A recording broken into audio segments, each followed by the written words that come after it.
ஏசாயா எழுதின தீர்க்க தரிசன புஸ்தகத்தை எடுங்கள்.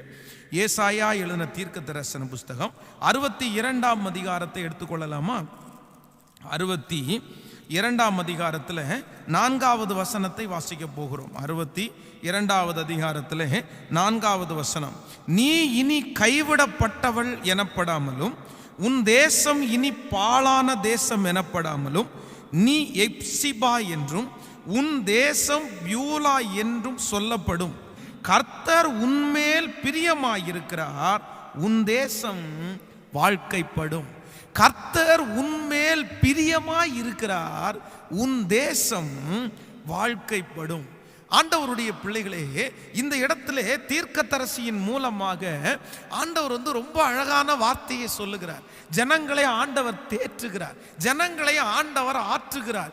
ஆண்டவர் ஜனங்களை அப்படி நடத்தும் போது அவங்கள பார்த்து என்ன சொல்றார் அப்படின்னா, வெகு சீக்கிரத்தில் ஒரு நாள் வரும், அன்றைக்கு ஆண்டவர் உம்மேல பிரியமாய் இருக்கிறதுனால் உன் தேசம் வாழ்க்கைப்படும், உன் தேசம் வாழ்க்கைப்படும்.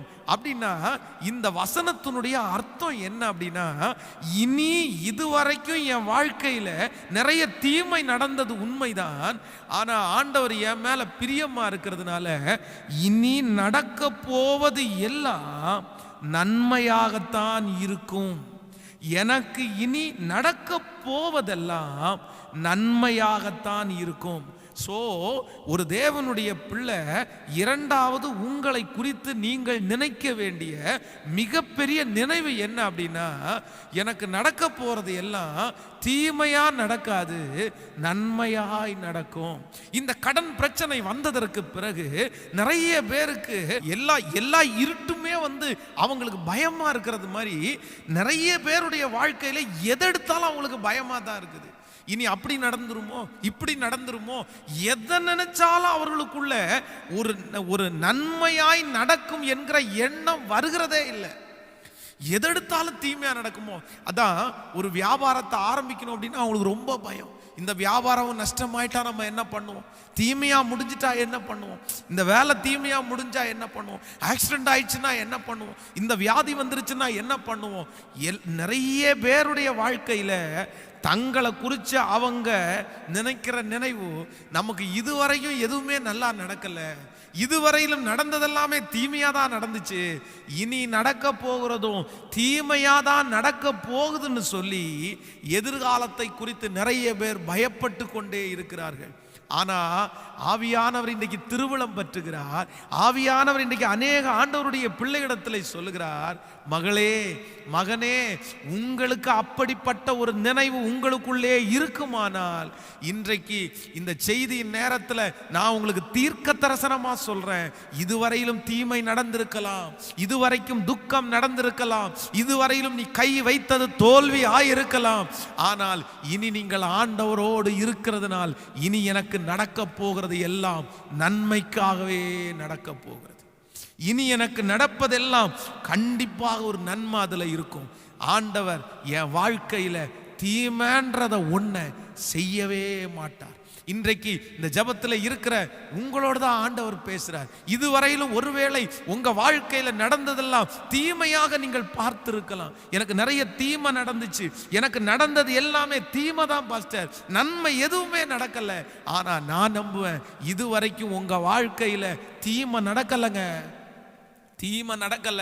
நிறைய பேர் இன்னைக்கு பாஸ்டர் நீங்க எப்படி சொல்றீங்க, நான் எத்தனை கோடிகளை கையில பார்த்தேன், எத்தனை லட்சங்களை கையில பார்த்தேன், ஆனா இன்னைக்கு ஒண்ணுமே இல்லாம இந்த இடத்துல உட்கார்ந்து இருக்கிறேன், எனக்கு தீமை நடக்கலையா, என் வியாபாரத்துல தீமை நடந்துருச்சு, என் வாழ்க்கையில தீமை நடந்துருச்சு. ஆனா நான் நம்புவேன், ஒருவேளை அந்த தீமையானது நீங்க நினைக்கிறது நடக்கலைன்னா இன்னைக்கு நீங்க இவ்வளவு தூரம் ஆண்டவருக்குள்ள வந்திருக்க மாட்டீங்க. நீங்க நிறைய பேர் ஜபத்துக்கு முக்கியத்துவம் கொடுத்துருக்க மாட்டீங்க. இந்த பிரசங்கம் ஓடும் போது கூட நிறைய பேர் பார்த்துட்டு ஸ்கிப் பண்ணிட்டு போயிட்டு இருப்பீங்க. ஆனா இன்னைக்கு நீங்க ஆண்டவருக்குள்ள வந்தது, இன்னைக்கு ஆண்டவருக்குள்ள நீங்க பலப்பட்டது, இந்த வார்த்தைகளை கேட்கிறது, இன்னைக்கு காலையில எழும்பி நீங்க ஜெபம் பண்றது, நீங்க நிறைய பாட்டு பாடுறது, இதுக்கு எல்லாத்துக்கும் காரணம் வேற எதுவும் இல்லை. உங்க வாழ்க்கையில நீங்க தீமைன்னு ஒண்ணு நினைச்சீங்கல்ல, என் வாழ்க்கையில இப்படி ஒரு தீமை நடந்துச்சுன்னு சொன்னீங்கல்ல, அதுதான் நிறைய நேரத்தில் உங்களை ஜெபிக்க வச்சிருச்சு. அதான் சங்கீதக்காரனாகிய தாவீது சொல்லும்போது சொல்லுகிறான், நான் உபத்திரவப்பட்டது எனக்கு நல்லது, ஆதலால் உம்முடைய பிரமாணங்களை கற்றுக்கொண்டேன். இப்ப சொல்லுங்க, நிறைய பேர் பெருமையா இருக்க வேண்டியவங்க இன்னைக்கு தாழ்மையா இருக்கிறீங்க. நிறைய பேர் நான் தான், என்ன மாதிரி ஒருத்தர் இல்லை அப்படின்னு சொல்ல வேண்டியவங்க இன்னைக்கு அப்படி தாழ்ந்து போயிட்டீங்க. நிறைய பேர் இந்த ஜபத்தில் இருக்கிறவங்க ரொம்ப கோவப்படுவீங்க. எதுக்கெடுத்தாலும் உங்களுக்கு பயங்கரமான கோபம் வரும், கொல்லலான்னு கோபம் வரும். ஆனால் இன்னைக்கு உங்கள் கோபமெல்லாம் எங்கே போச்சுன்னே தெரில. காரணம், உங்கள் வாழ்க்கையில் நடந்த நன்மை இல்லை பிரதர் சிஸ்டர், உங்கள் வாழ்க்கையில் நடந்த நன்மை இல்லை சிஸ்டர், உங்கள் வாழ்க்கையில் நடந்த தீமை. உங்களை பற்றி நீங்களே நினச்சி பார்த்தீங்க அப்படின்னா, ஐயோ நான் எப்படி இப்படி மாறினேன், நான் எப்படி இப்படி மாறினேன், நான் மாறுறதுக்கு என்ன காரணம்? வேற எதுவுமே காரணம் இல்லை. ஆண்டவர் சிலதை அனுமதிச்சு நீங்கள் தீமைன்னு நினச்சது இன்றைக்கு உங்களை நன்மையாகவே கொண்டு வந்து நிறுத்தி இருக்குது. ஆண்டவர் சீக்கிரம் வரப்போகிறார். ஆண்டவருடைய வருகை சீக்கிரம் இருக்குது. அந்த நாளில் பரலோக ராஜ்யத்தில் உங்களை கர்த்தர் கொண்டு போகிறதற்காக சில நேரத்தில் உங்களுக்கு சில தீமையை அனுபவிச்சு உங்களை அழகா மோல்டு பண்ணி, உங்களை ஆண்டவர் அழகா உங்களை அப்படியே மோட்டிவேட் பண்ணி கர்த்தர் சூப்பராக உங்களை நடத்தி வந்தார்.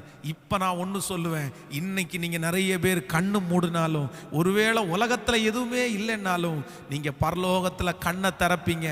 ஸோ அங்கே துக்கம் இல்லாத நாடு, சஞ்சலம் இல்லாத நாடு, கர்த்தர் அதை உங்களுக்காக வச்சுட்டாரு. இந்த தீமை இந்த உலகத்தோட முடிஞ்சிடும்.